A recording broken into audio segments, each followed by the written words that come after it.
Hey y'all, this is JSB Morse, and this is third Incensed podcast, Catholicity in a Modern World. And today we have with us... This is Eric Morse. John Kiefer. Dan Palmer. And Ross, who's unavailable for comment. Yeah, and we're going to be talking about liberalism and reason. The age of reason. The age of reason, enlightenment. We're all over the place.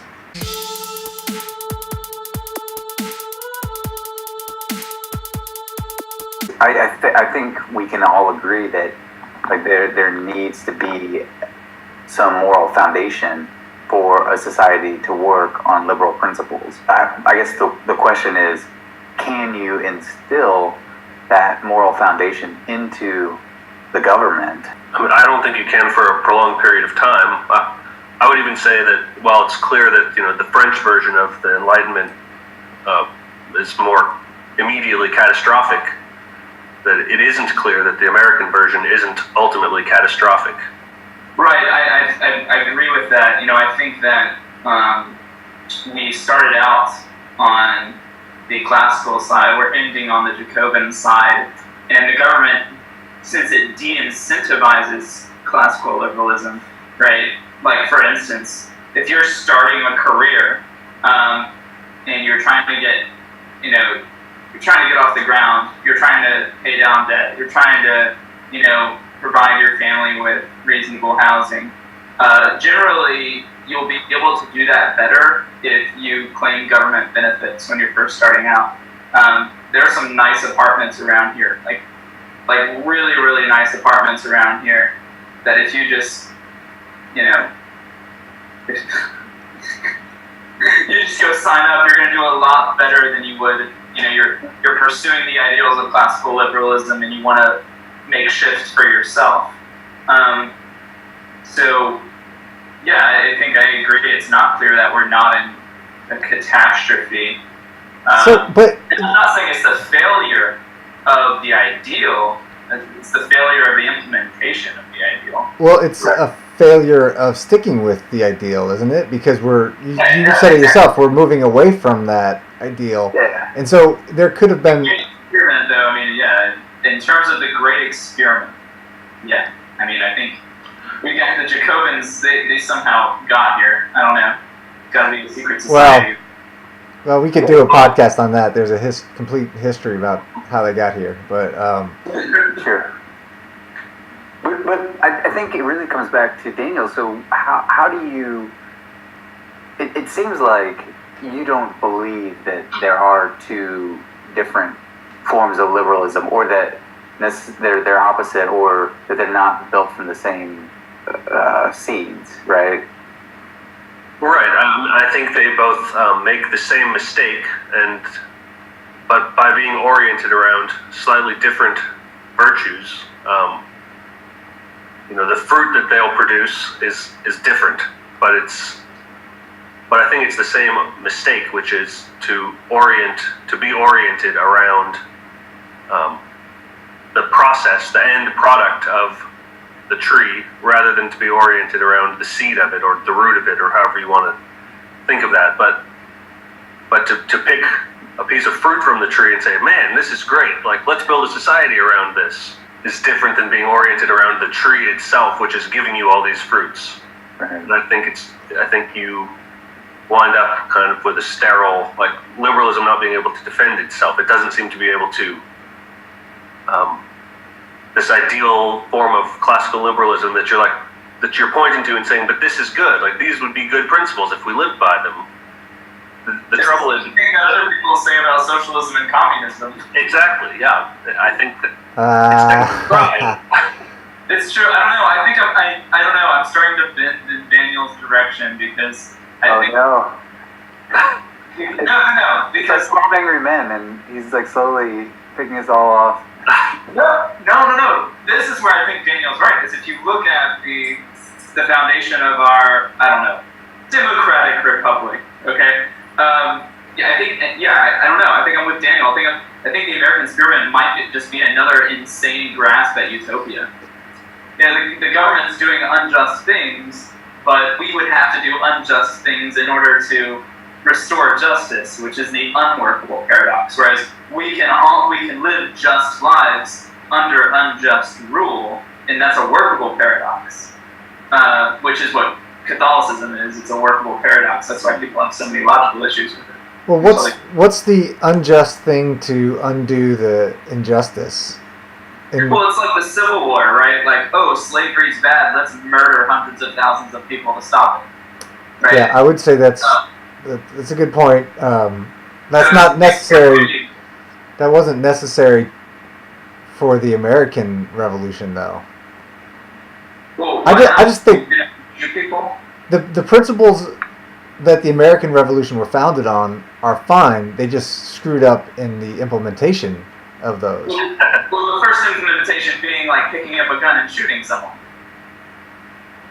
Well, someone that's threatening your life, that would be just. Oh, right. If that's initially what they were doing, but I mean, what about the Boston Tea Party? I mean, we all like harken back to that story, like, oh, those guys, yeah. I mean, stick it to them. But I mean, come on, like. Now that was the first punch. I mean, probably not the most just thing to do, but I don't know if we really base our whole country on that act. No, I know, but if we're saying, yeah, do I have a right to defend my life? Yes, of course. But I think we used that as an excuse to start a revolution, didn't we? That's what we did.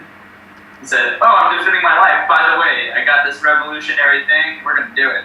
No, you read the Declaration of Independence, and it's mainly a list of grievances.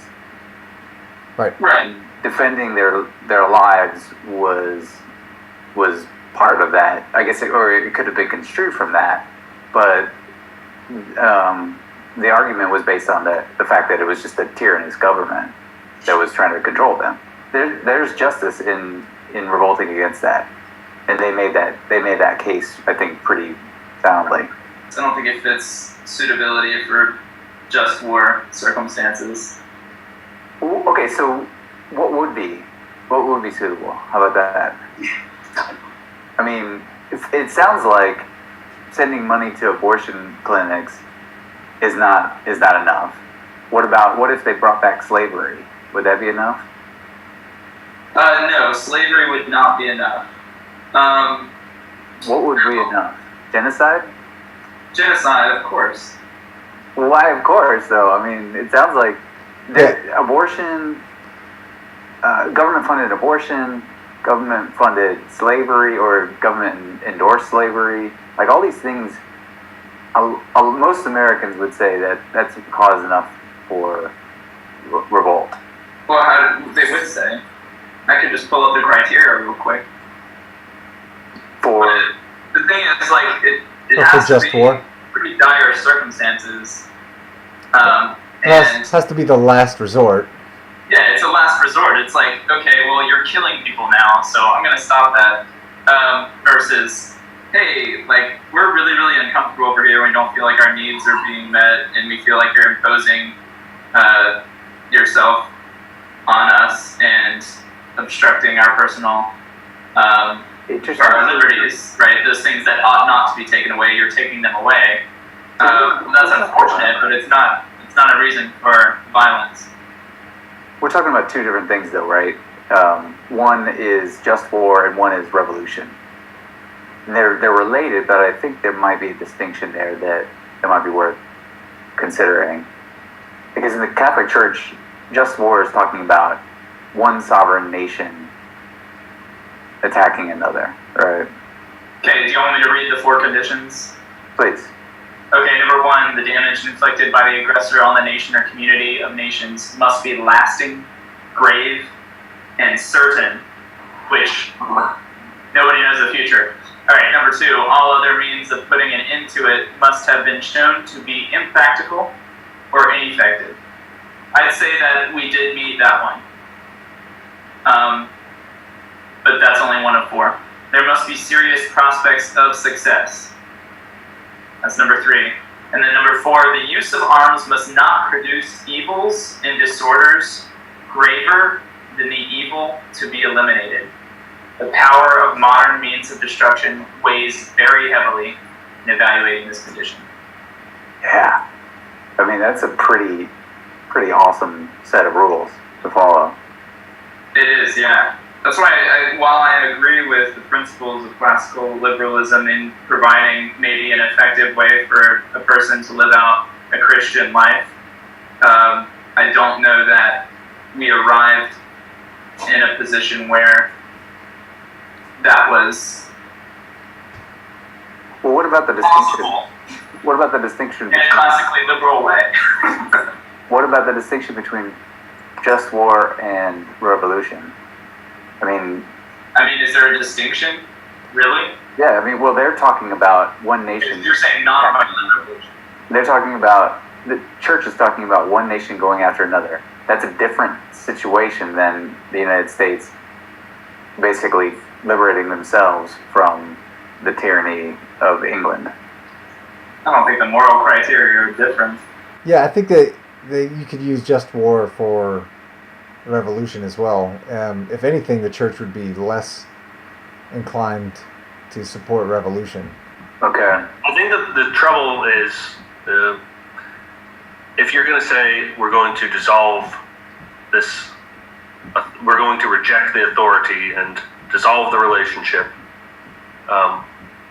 and there are definitely circumstances where that I think could be justified. But once you do that, and you've accepted what I would say are liberal principles of how to determine authority, then how do you ever reestablish authority? And I think that's part of the problem that we're living through now, is that there doesn't seem to be any way to reestablish authority. And I think, I pretty much accept that. I don't think we can put the genie back in the bottle. I think there will be no way to reestablish legitimate authority.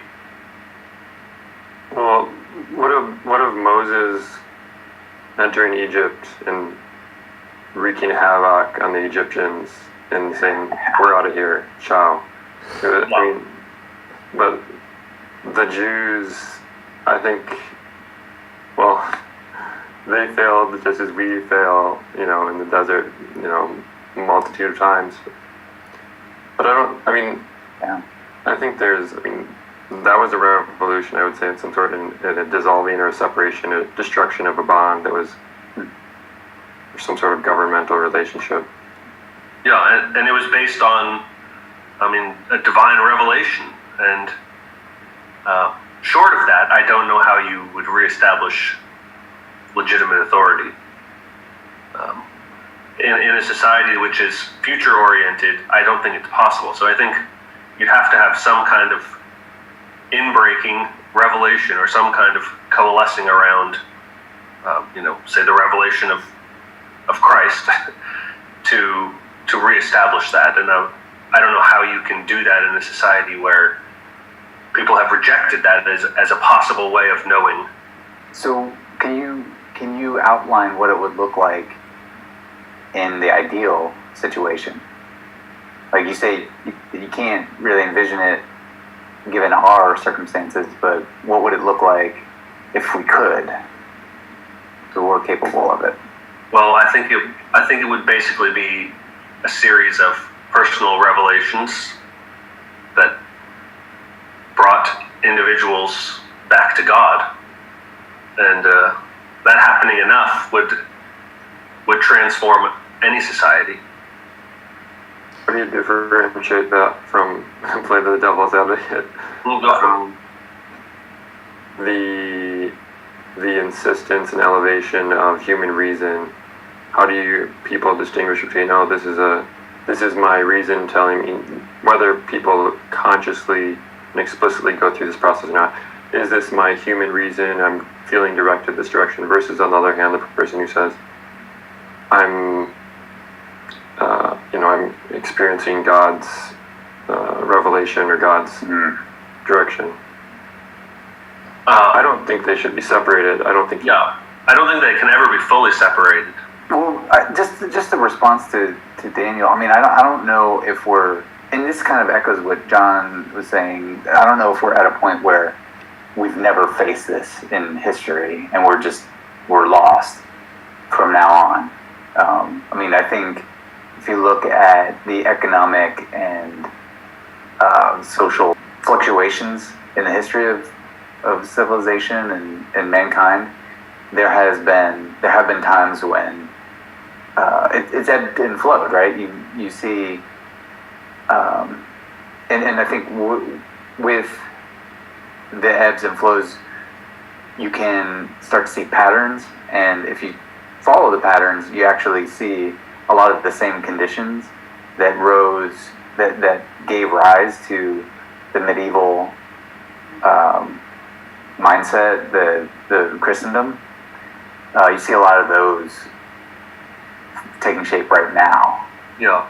Well, I would say something has to happen to resolve the problem of knowability or epistemology within our society. I don't know what that would be, but I would say something has to happen to resolve that problem before it seems likely to me that we would have the sort of transformation that we're talking about.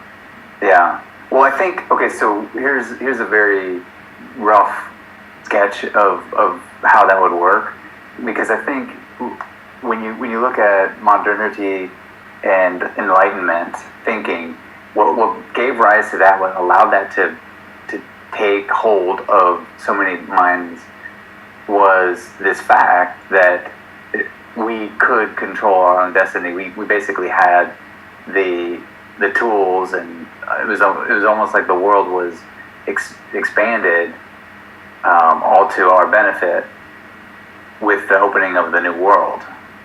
And so as the new world, as that frontier has been, I guess, dissolved or closed off, that expanse has limited cultivation of that mindset. And ultimately what that means is people will be less directed toward that expanse and more inward.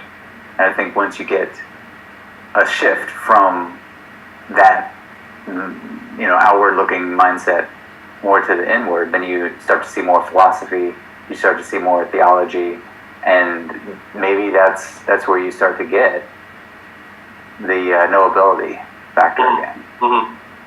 So that epistemology is based on economics and social constraints.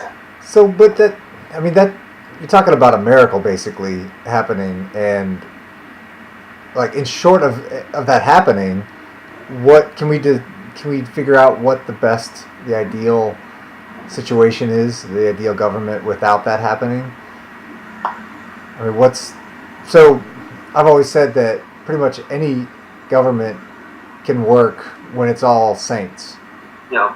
But only capitalist system can work when sinners are involved.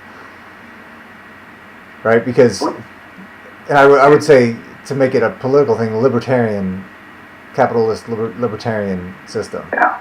That's the only thing that works when there are sinners involved. There are people that don't have revelation, that don't adhere to the church. Yeah, I think in some ways that question is, you've got the right implication there, but the question itself is sort of approaching from the wrong end. Like, no, there's no political system that is going to solve things or be the best. Like, the best political system is the one that's comprised of people who are most virtuous.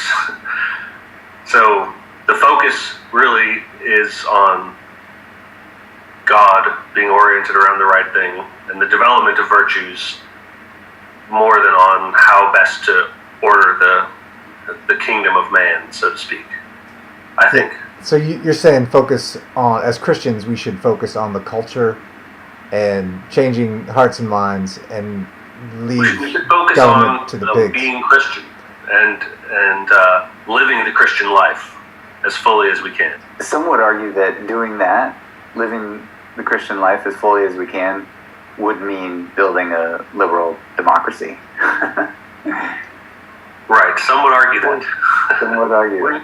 I mean, wouldn't that also depend on who and where you are. I mean, if you have some talent or situation where you are in a place to influence people to basically create an organization of people that respects their freedom in their ability to pursue virtue, to pursue Christ in the first place, that you should do that. But for maybe a lot of people, that it may have nothing to do or very little to do with some sort of construction of an organization of people.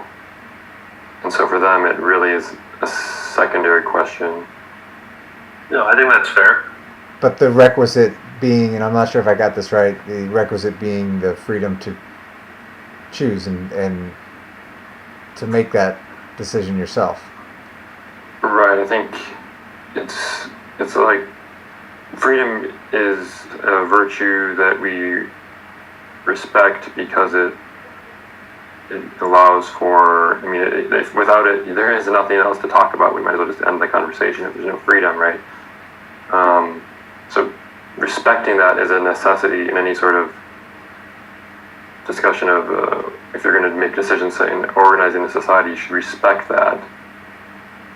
But at the same time, don't divorce that from a broader perspective, which I think is what Dan continually says, is the broader perspective is Christ. If you're not anchored on Christ, freedom means nothing, or anything else means nothing. Yeah, and I think the only question then is, how do you get people who aren't on board with that to get on board with that?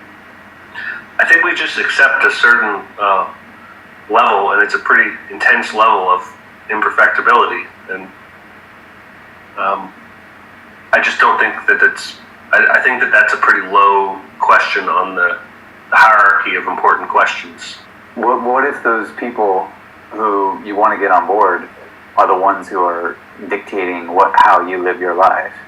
Yeah, I mean, I think that's. Is it still pretty low? I think so. Well, we're getting close, and I don't mean to be hyperbolic, but it seems like we're getting very close where Christianity could be considered hate speech. You know, you profess Christian doctrine as the truth, and that's hate speech. And we're getting also dangerously close to people going to jail for that. And yeah. So, I mean, is that not our duty to fight that? I would mention the martyrs. So obviously under Diocletian, they didn't even mess around with hate speech. It was just, you're done, you're dead. Uh-huh. And the martyrs are elevated because of what they did, right? They said, the martyrs the saints at the time didn't try to overthrow Diocletian in the typical way that you would overthrow Diocletian. They overthrew him in that they professed Christ, and they witnessed, which is the most effective overthrow of Diocletian that they could have ever done, because of the very fact that they were standing with Christ. They overthrew him, and they changed the system. But not because they tried to change the system, but because they stood with Christ. But I'm not sure about the history of Diocletian, but did he fall? Well, historically speaking, I mean, his kingdom, his Stoic kingdom, I think Diocletian was along the Stoic tradition. We could be wrong in that, but ultimately, the Rome that he foresaw did not come to be. A pagan Rome did not come to be. A Christian Rome is what came to be. So yeah, and that was through divine revelation to Constantine, right? That was when when Christians got the freedom to. I suspect that if the early Christians had, rather than professing Christ in the midst of persecution, had waged a political battle to end their persecution, there wouldn't be Christianity. Well, okay, so to John's point, they the Christians won because in the end, that testament won over the evil of Diocletian's tyranny. I guess it's interesting to note. I mean, that's kind of the foundation. But all of that is the foundation of liberalism. So in the end, it might have lost. But why is it bad, or why is it unproductive to try to stop that evil from happening? I mean, it just seems like if there is an injustice in the world, we have a duty to stop it, and it's almost like we're from what I hear, it's almost like a case could be made from y'all's arguments that we should encourage martyrdom. And yeah, it's like almost it's good for Christianity to have tyrants in charge and killing people, killing Christians. And yeah, it's almost like it reminds me. I don't know. Maybe it is. I don't know. It reminds me of Karl Marx said that he wanted a certain law to pass so that people could be more free and that people could make more money, because then they would realize that capitalism is that much more corrupt, and so it would expedite the process of revolution. So much for that. Well, I think it's yeah. I don't mean to call you guys Marxists or anything. I think this is what I've tried to discuss with you before. Like, I think there's just almost a different paradigm. It's we've got the kingdom of man and we've got the kingdom of God, and on this side is the kingdom of man and all these practical things we're talking about, and on this side is the kingdom of God, which is where we're called to actually live our lives, be part of. You know, we can't let go of the questions on this side of like, how do we best deal with this? But this is always going to be a mess to some degree. Yep. And maybe the best way to improve this is just to live in this kingdom. And the more that we do that, the more we allow the inbreaking of the kingdom of God into the kingdom of man, and in small ways. And maybe it transforms it more. I don't think it'll ever be perfect, but if there is a way to improve it, I would say that it's probably to ignore it to a large degree and try to live in the kingdom of God. Is it possible that certain people are better equipped to ignore it? And like I'm channeling Martin Luther King. He said, "I'm here because injustice is here." Mm-hmm. And it's almost like he was driven to fight the fight, Mm-hmm. where the fight was happening, where the war was going on. And there are some people that could ignore it, but he could not. And it's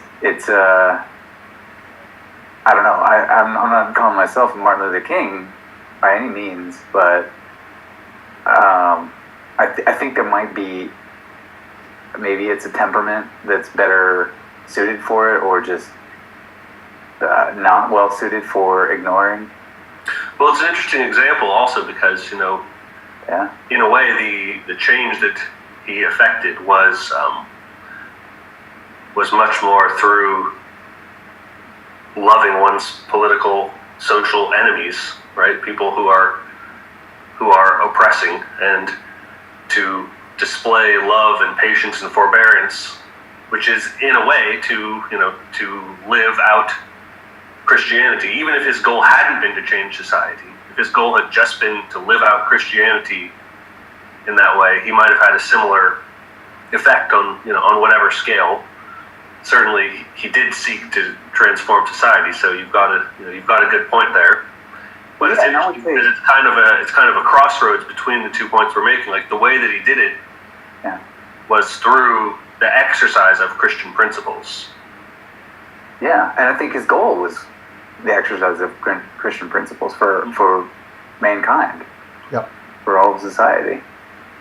And I would say, I don't know, this may not be, I may be too ignorant to make a clear, accurate statement here, but it seems to me like that's the most important and lasting part of the civil rights legacy, is the degree to which hearts and minds are changed through that example, rather than the track of legislation and trying to change things through. Oh yeah. Oh, definitely. Well, Yeah. that's a really interesting point, because Yeah. they did change the hearts and minds, Mhm. and they did change legislation, but the legislation ended up being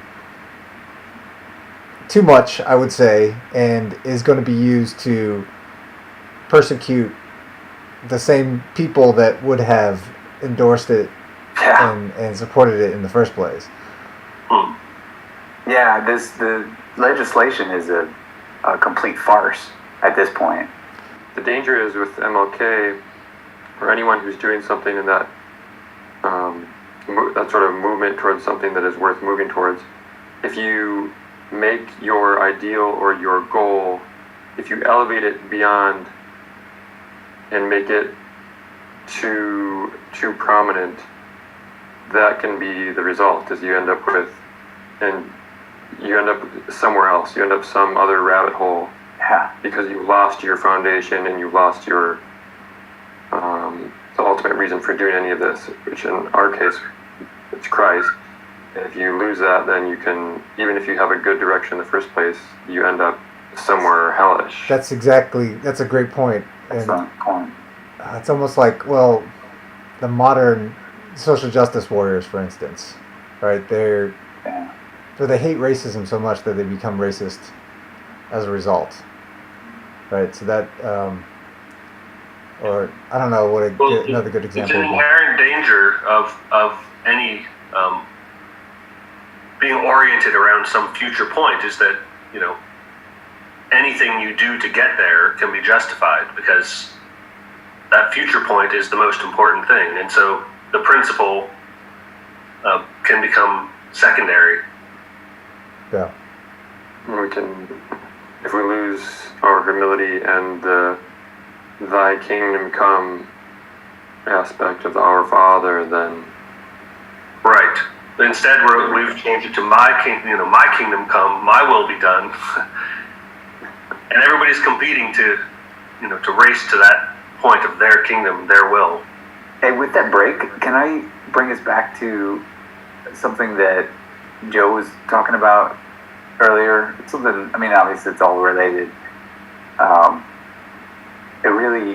It kind of blew my mind, though, the notion of age of reason and the connection with that to freedom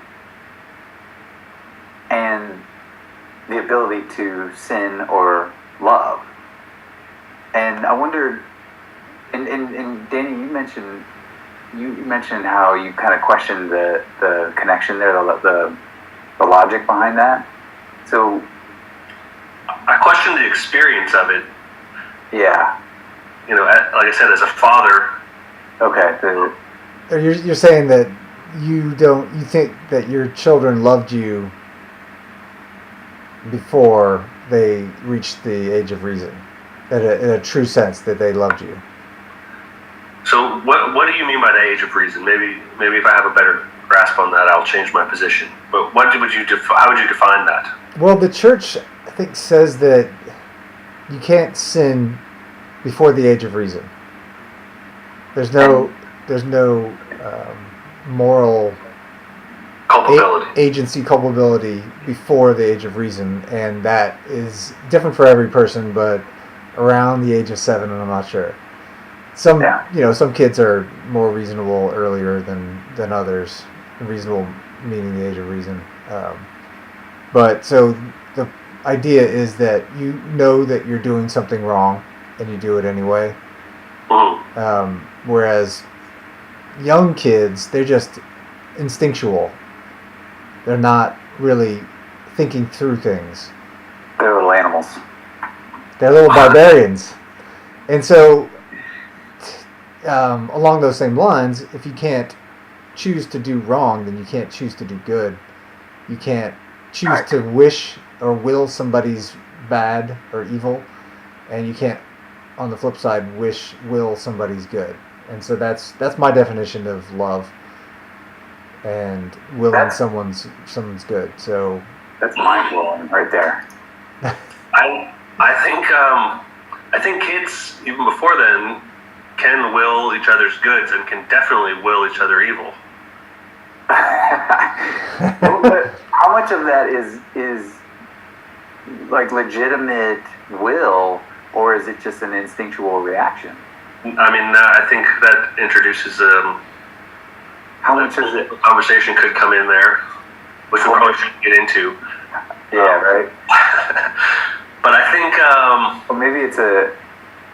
I don't think teaming it's, up I don't for the think next I one. think there is a divine spark that is deeper than reason. I think this kind of gets back to our way of knowing. Like is there a a deep heart that a child has, which is part of the divine image that maybe they have before the age of reason, which is still the divine image, which is still Yeah. a source of love, and I think so. So I think there's a way of knowing, which is maybe the nous, or we'll just say the deep heart of man, because it's easier. That is more profound and more fundamental than reason. How would you define love? I mean, I'd stick with your definition of love, to will the good of the other. I think that's a fine definition. Okay. And I'll take credit for it, but it's really a question. Yeah.